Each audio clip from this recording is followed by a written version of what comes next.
Assalamualaikum warahmatullahi wabarakatuh.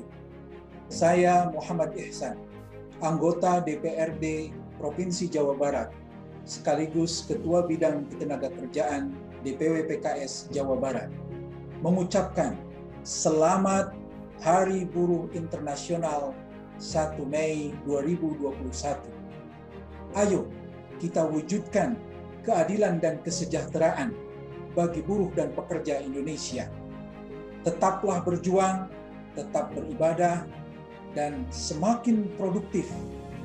Mari doakan agar PKS tetap istiqomah berjuang dan melayani buruh dan pekerja.